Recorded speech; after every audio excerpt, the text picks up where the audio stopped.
All right. How is everybody doing? Lottie daddy, every freaking body. I figured I'd come in for a little bit. It is on my mind, and as the years pass by, you tend to realize more important things. So hopefully everybody's doing well.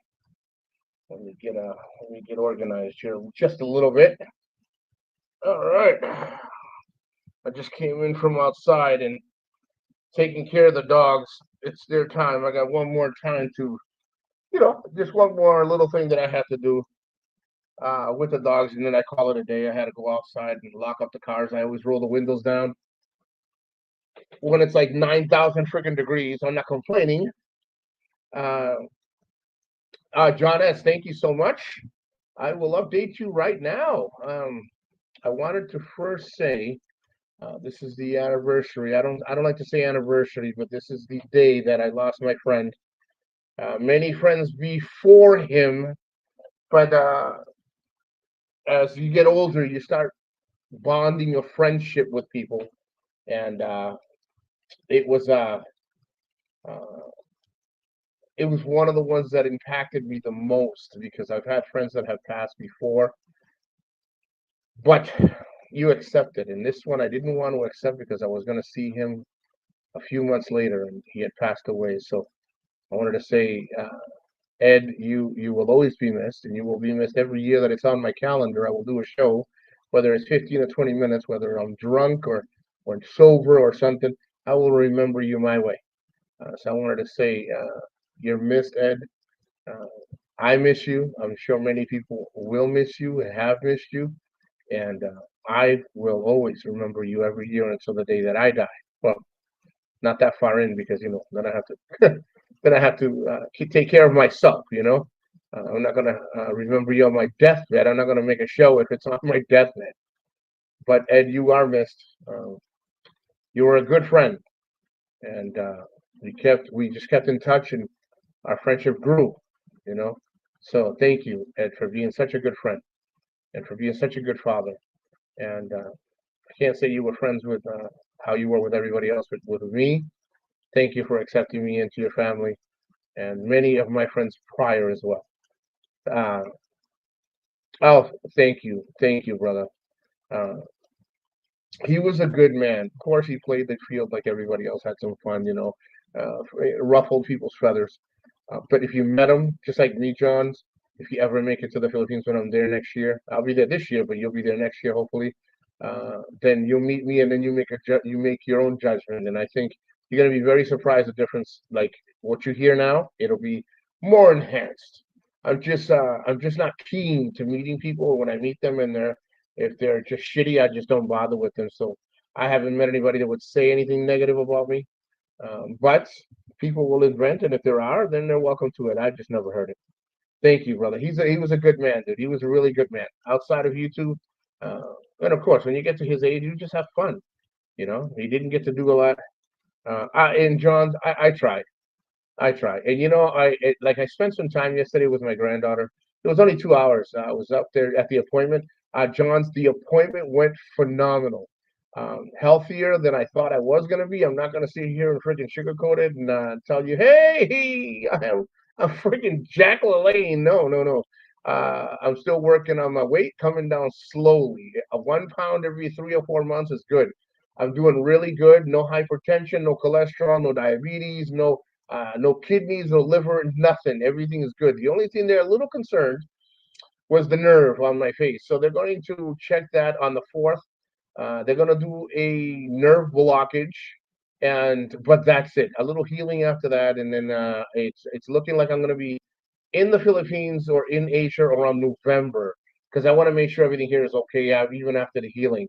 So everything went well. Actually, and this isn't tooting my own horn. Even the doctor, even the neurologist is like, hey, you're doing pretty good, man. Most people would have already given up and they would have just beat the hell out of themselves and not really tried. And you're just constantly getting off of medication and you're balancing everything out. And, you're not at 100%. You're still in the 70, 75, but you're doing good. And the reason it's low is because uh, I'm going slow. I don't want to be that guy that loses all the weight and all of a sudden I got to go in there and get surgery and get all cut open and gutted open so I can end up getting like a skin removal. I'm not that big, but it is in certain on my shoulders, on my arms. There's just things you just can't do after after 50. You just got to let it take its time.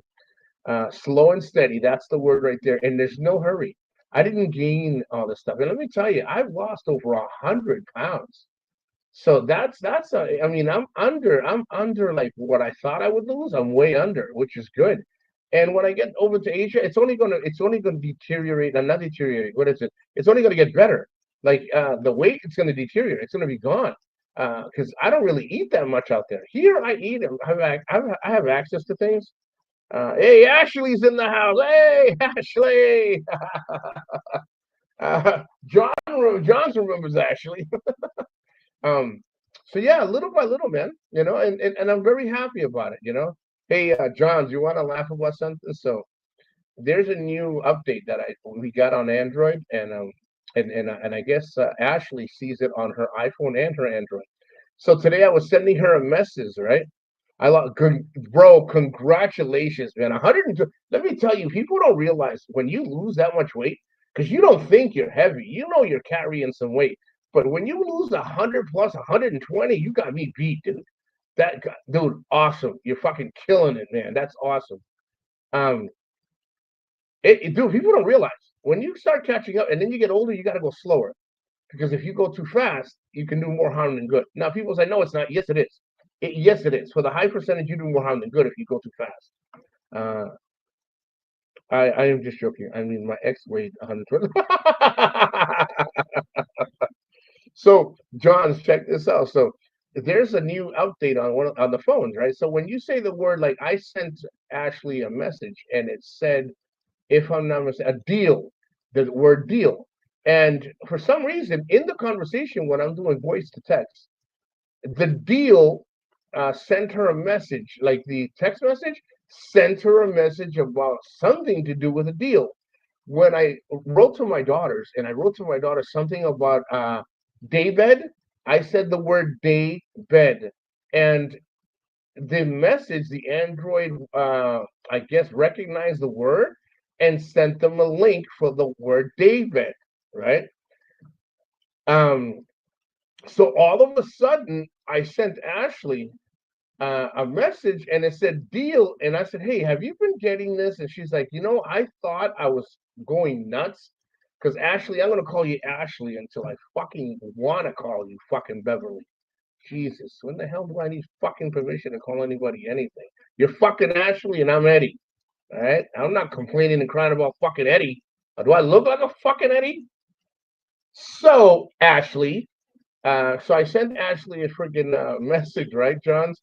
And all of a sudden, fucking it sent her a link, and I said, "Can you imagine me talking about, hey Ashley, hey Johns, my shirt got torn," and they sent a link of fucking porn, and then I started getting into the shit with bestiality with her and shit. We were just fucking dying because that is exactly what would happen to me. You know what I mean? And stop calling me Ashley, and definitely stop calling me Beverly. So, Johns, I don't know what it is about the update, but it's fucking nuts because it sends links.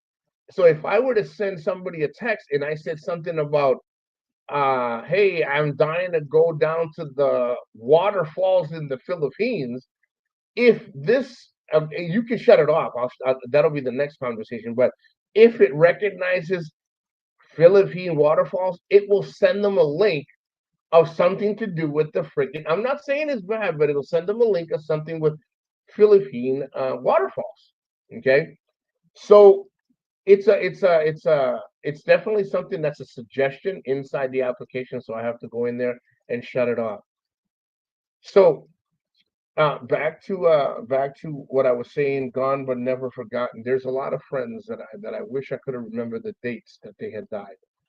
As you get older, you start losing a lot of your friends. You start realizing a lot of what's important. Now, in the beginning, I didn't want to really talk about certain things because a lot of people like the toxicity, they like the drama, and that's okay. But then I started realizing I shouldn't have stopped talking about things because people don't like it. I'm not here for the recognition, and I'm not here for the applaud, and I'm not here for the subscriptions or nothing. If people want us coming in here, that's awesome. Coming in here, let's shoot the shit. Let's have a great time talking. Awesome. If not, then don't come. But I'm not going to stop biographing my days. And again, if people like it, great. If you don't. But one of the biggest things that I realized is that a lot of the friends that I've lost, I never really paid attention to when they died. I just remember that they died. I could tell you their names, and I've lost many, and I can tell you every single one, female and male. And one of the most memorable, and I've spoken this before, uh, was Lisa. I'm not going to tell you her last name. Was the one that I spoke about that she had called me at 11 o'clock at night, 11:07 to be exact, and I got a phone call from her daughter at a little after 1:37. I think it was 1:30. It just turned 1:38, so it was 1:37.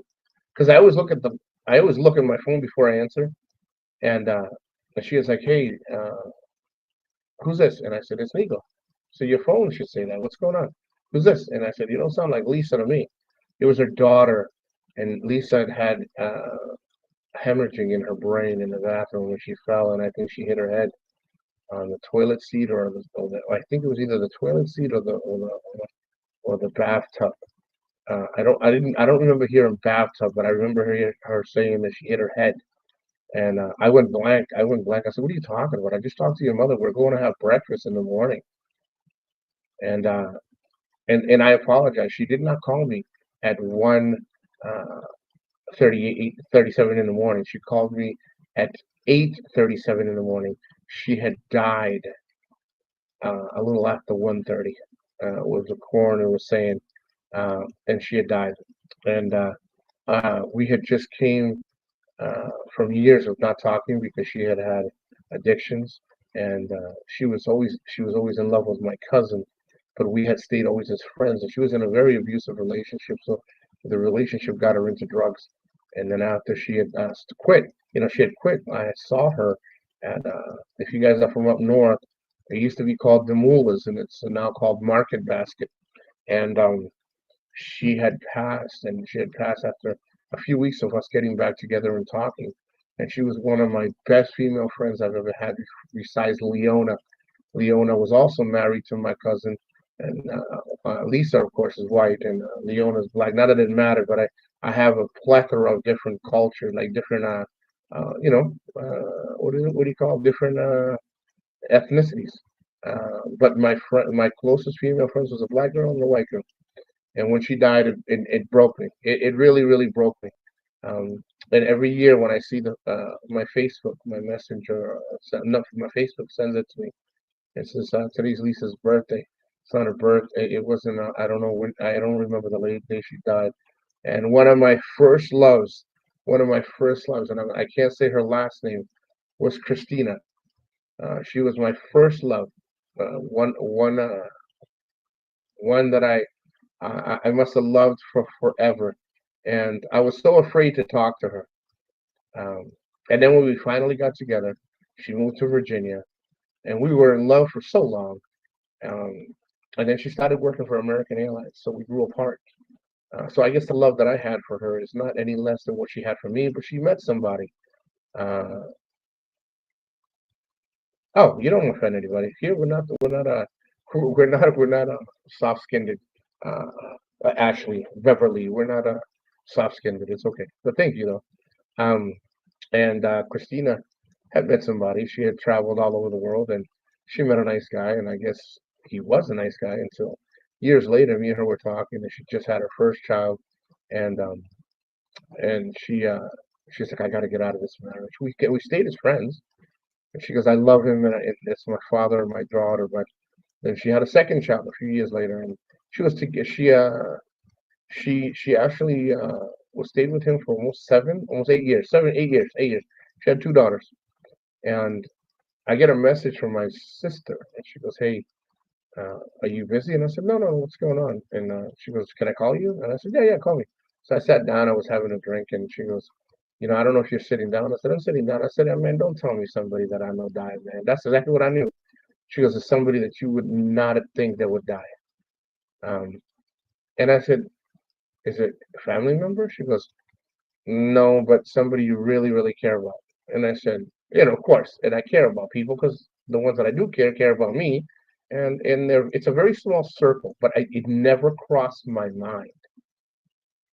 So she goes, Christina, but my friend's daughter, her name is Christina, which is my friend's Wendy's daughter, and my friend Ruben is the father. And I said, what happened to Christina?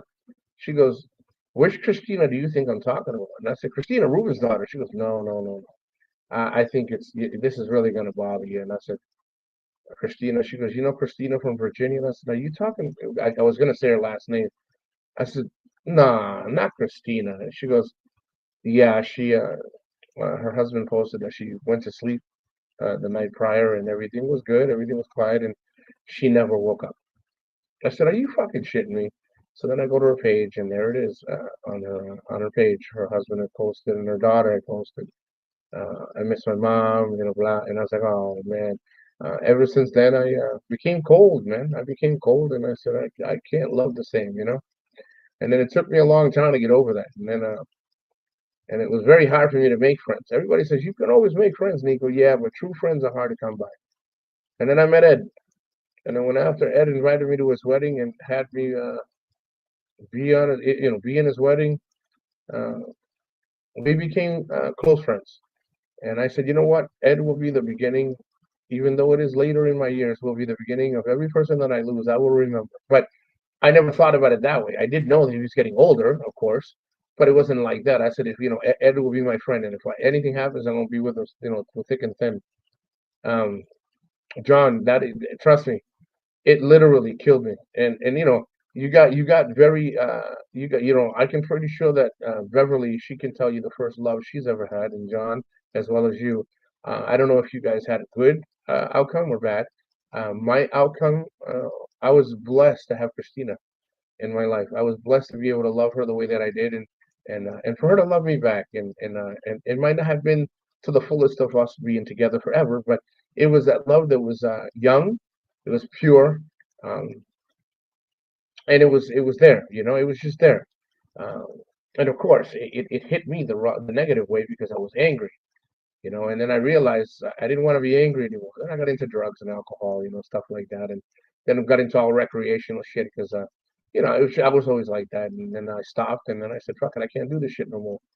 And then after I met Ed, me and Ed talked. We talked on Messenger. We talked in person. I went, like I said, when I was there, I went over there for Christmas, Christmas Day, Christmas Eve. I mean, we just had a great time. He goes, "I can't wait to see you next Christmas." We were talking. Uh, in June, I talked to him a week or two before he had passed, and he's like, "Yo, I can't wait till you come in Christmas. I'm gonna make sure my wife cooks something because his wife had made beef lumpias. Ed did not like anything besides the beef lumpias, and he liked them. Hey, go Bobo's sister, how you doing, man? God bless, man. You and the family. Hope you're doing well." And when I went into when I left, I gave him a hug, and he goes, "You really coming back?" And I said, "Bro, I'm really coming back, man. I can't wait to see you." And then when I talked to him a couple of weeks prior, Maria texts me and she goes, "Hey, you all right?" And I said, "All right." "Yeah, of course I'm all right, man." She goes, I can I call you?" And I said, "Yeah, I think that's how it went. I think." And she goes, "Did you hear what happened to Ed?" And I said, "No, what happened to Ed?" And when she told me, it felt like just a piece of me literally was torn apart, man. And I said, "You're joking, right?" She goes, "No, his wife just posted." And I said, "Nah, it's got to be a fucking joke." And she goes, "Nico, Filipinos don't joke about stuff like that. And if they do, it's a rarity. They don't like do that stuff." And I said, "Okay." So I went to her page. I said, "I don't have her as a friend. I have Ed, because I don't cross the line with wives and girlfriends." Uh, so she goes, "I'll send you a copy. Like I'll send you a picture." And then I message her, and then she goes, "I can't talk to you right now. Can I call you in a couple of weeks?" And I said, "Oh, I'll text you in a couple of weeks." I said, "Yeah, of course." And I broke down, man. I did a show. I broke down. I couldn't believe that I wasn't going to see him again. And and he was a good friend. And I'm not going to lie and sit here and tell you that would I have been like this with a friend that's not my friend, but I know him. Of course, I wouldn't. Uh, let me tell you, John. outside of YouTube, Ed was almost identical to what he was on YouTube, but he was a good person. Like you can talk to him. Of course, you can understand him a little better in person. Online, you really couldn't understand him because the way he spoke on probably too close to the computer or too close to the microphone. But he was a good man, man. He was, and he lived. He actually lived. He did things, you know. I never really share. I call it kiss and tell. People say that about women, but I don't kiss and tell about my friendship relationships with people. I will tell you that he really lived happy. He was like ecstatic when I went to see him, and he really loved Maria. He would be rolling in right roll. He would roll in his grave and be excited and happy if me and Maria ever became an item. And he always told me, dude, she's a good woman, man. I'm telling you, she's good. And I said, I know, but I'm not. I'm the one that'll ruin it. So I don't want to. I'd rather stay her friend. So I promised myself that anybody that I would lose, hopefully it's not me. I hope I get to live like up to 80, man. And any friend that I would lose, I would put them in my calendar and I would celebrate them every year. I would mourn them, but celebrate them because I would mourn the loss of a good friendship, and I would celebrate them because they were good. They were good men. They were good fathers. They were good partners. Whatever they were, whoever they were, he was a good husband and a good father. And people's like, well, how the hell is he a good father? Let me tell you something. He played with his son. He played with his daughter. He was out there. Now, of course, he wasn't out there fucking running a marathon with his kids, but he played. He wasn't like a 30-second guy. You know, he went out there and had fun with his kids. You know, um, he was still 70 something when he had his son. He was like 70, 78, 79, and he still went out there. And then he took his. Let me tell you, he took his kids for a walk. He took his daughters for a walk. I mean, his daughter, his son. When they were out, like out in the beach, he would go out there and do things with them. You know, and he didn't just sit there and say, "Hey, you take care of it. You're my wife." No, man, he played a big part. So um, he blessed me with a good friendship, and I will bless him with remembering him till I cannot remember him anymore. And I always pray and I always hope in my beliefs that I will see him one last time. You know, when it's my turn, and say thank you. You know, but I didn't. What I told him many times, uh, but I just don't think I said it strongly enough uh, that he'd believe me because we're men. If we tell each other, "My man, I love you, bro. Thank you." You know, the first time I tell him, I said, "Hey, I love you, bro. Thank you for being such a good man." I think it shocked him. You know, how many men really tell each other, "Yo, my man, I love you, bro. Thank you." And I come from a different culture. I come from a different breed. You know, and if I care about you, you know, I just started telling my daughters that I love them. You know, it's not that I don't. It's just I started. And my brother, I think he was in shock a couple of weeks ago when I said, he's like, "Hey, I love you, man," and I said, "Hey, I love you too, brother." I said, "I really do." He's like, "What?" He said, "Just he's like, what? You just say you love me?" I said, and then he took it as a joke because he didn't. He tried to soften it up. He was like, "I ain't gay. Don't tell me you love me." I said, "Well, I love you either way." I don't know why it bothers me so much, or I cringe when I say the word "I love you" because I never really heard it a lot growing up. I just knew they loved you. I knew my mother loved you. I knew my father loved me, but we never really spoke about it. So I will be talking and sharing my thoughts every year. You know, and some days I may hold it together. Like today, I'll hold it together. Some days I'll think about him and say, "Damn, man," and then I may think of good things that we had.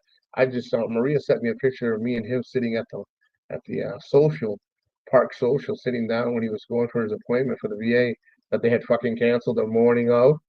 And he texts me, he goes, "I'm going fucking back home. They fucking suck here." He was so mad. But we sat there and I bought him some food and he goes, "Damn, this is actually pretty good." Uh, and he said, "Can I, hey, can I get another one?" I said, "Fuck it, get another one, bro. Stuff your fucking face." And Maria, she's not a drinker, and his wife's not a drinker, but they were pounding those fucking San Miguel apples, man. Malditas in the house. And then and her and the wife were drinking San Miguel apple. And Ed was laughing and he was always offering Maria 400. "I'll pay you 400 for your butu. I'll pay you 500. Just because I like you, I'll give you 750. They had such a good relationship. And Ed's wife really likes Maria. Really likes her, man. I mean, if Ed's wife was a man, he'd bang the shit out of Maria. I swear to God, he would. She loves him. She loves her. She thinks he's great. And we had a really good time. And then when we went, when we went to go our separate ways, I gave him a hug. He gave Maria a hug. We gave each other all a hug. I didn't hug Greg's wife because it's just it's not like that. I just don't do that. He says, "Hey, I'll text you tomorrow." And then when I went home, he was really sad. Maria was sad. He's like, he's like, she's coming back. He's coming back, and he consoled her. He really cared about her. And then again, when I found out it was when Ed passed, I was like, fucking shit, no way, man. So yeah, uh, thank you, Ed. Thank you for being such a good friend.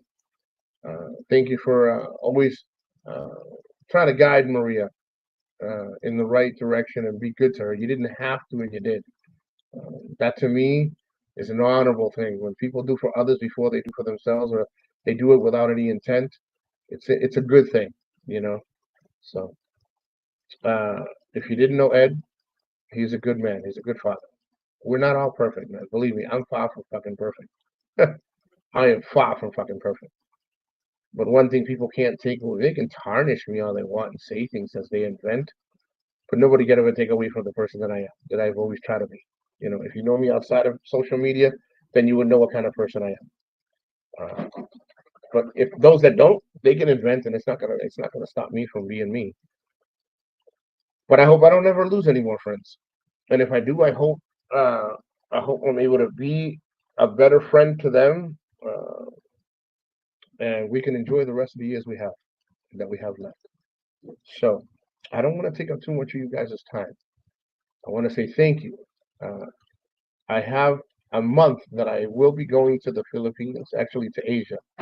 Let's just say Asia, because I haven't decided where I was going to go start first. I will be there the second week of November. I will be there. Let me look at the date. Well, let's just say the second week of November. So it could be the 10th, 11th, 12th, 13th, 14th, 15th, 16th. So it'll be between the second and third week. Let's just say that because everything will be done. Everything will be done. Hey, hold on. Go, go. My dog, he's got an itch. Not my dog. That's my daughter's dog. And I got to make sure he doesn't cut himself, doesn't do anything because he just keeps scratching on his friggin' neck, and eventually he's gonna make a hole. He's gonna dig to China. So I will tell you that's around the time. I noticed Popeye's not here. Better check the corner of your front yard. It's already marked because it's dark. Once it starts to get dark, John's he marks it. The moment he knows, Nico's not gonna come out right now because he's locked up the car. I think he waits. I think he sees me. He parks in like down, like a little ways down, and he sees me come out and lock the cars, and then he comes out and pisses and he leaves. Little bastard. Madita says thank you, Ed, for the time. I'm sad because for me, it just started to get to know him. She did start to get to know him very well, and she really took it very tough. I took it tough because it was a surprise. I didn't know what was going on. I thought it was, and I know it sounds stupid, but I thought it was a joke. So unfortunately, it wasn't a joke. And but we lost a good man, and I lost a good friend. So, but I owe it to him. I owe it to him and many of my friends and to myself to honor him by living. I was talking to Biggie, and Biggie goes, the best way you can honor somebody is by living and doing what you know that he would have wanted you to do. And it sounds corny. It really sounds corny, but it's true.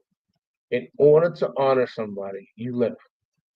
It would be, and it was tough for me because when I was injured in Iraq and I came home, I was angry. I didn't hate anybody, but then I never took, I took for granted. I never realized that there was many people not coming home. So it took me a while. Some fathers and mothers and daughters and brothers and sons all lost family members, lost sons, daughters, lost husbands, lost boyfriends, lost just anybody. And I'm here. And the least I can do is honor them. And that's what I will do. Everywhere I go, I will always remember and smile that there was many things me and Ed talked. I mean, many, a plethora. I mean, shits and shits of loads of things that I spoke to Ed about and said, I can't wait to do this. He said, yo, do that, man, do it. You should do it because when you're here and the day you're not here, you know what I mean. Uh, thank you, John. Thank you. And you know what? Cheers to all of you guys to come in and listen to this little spiel about Ed. And of course, past experiences of my own and why I appreciate people. Um, and one of the biggest things that he wanted me to do, and he told me, he goes, "You got to marry Maria." I said, "Hell no." I said, "Bro, I don't know what the fuck you're drinking. I don't know if you're on your San Miguel Pilsner, his favorite beer." I used to laugh and said, "That's a girl's drink." He said, "You keep drinking your little apple, you bitch, and I'll drink a real man's beer." Uh, and he's like, "Marry Maria." And I said, "You marry her." I said, "They're Philippines, so you can have two wives, you can have three wives, you can afford them all." So he told me, he's like, "You don't know what you're doing." I said, "I probably don't, but I'm not gonna ruin our friendship." And he started laughing. He goes, "Man, the only way you'd ruin it is not doing it." So I said, "Okay, you know what? I'll be her friend. And what will the future hold?" And every time he talked to Maria, take time, Maria. It's okay, Maria. And I said, "You tell Ed to shut up." I said, "You tell Ed to shut up and stop. He's not a matchmaker. He's not a fucking yenta," as Popeye would say. Um, so yeah, but he wanted to be fucking a matchmaker. And you know what, Ed? I really did appreciate you always making me laugh. And he used to text me and say, "You busy?" I said, "No." He'd call me and we talk. He's like, "Hey, are you still being stupid?" I said, "Every fucking day, 3 times a day at least." He starts laughing. He goes, "What am I going to do with you?" Was always what he would say. "What am I going to do with you?" And I said, "Hell, dude, Jesus and the church don't know what to do with me. My mother gave birth to with me and don't know what to do with me. What makes you think you're going to know?" So, uh, yeah, I'll leave it at that. John, thank you. Mandita, thank you. Beverly, Ashley, thank you. Coco Boba's sister, thank you.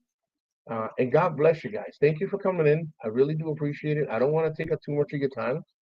Um, and really, uh, if you have really close friends, you have people you care about, uh, the ones that matter, uh, remember them. Remember them. If they mean anything to you, remember them, man. Because you never know when's the last time. I didn't even know that would have been the last time I spoke to Ed, you know? And if you're not like that, then don't be like that. But if you're like that, just remember them. And God bless you, Go Go Bobo sister. I hope everything is going well with you and the family. Uh, and I'll catch you guys on the next Nico's experience, man. Take care. God bless.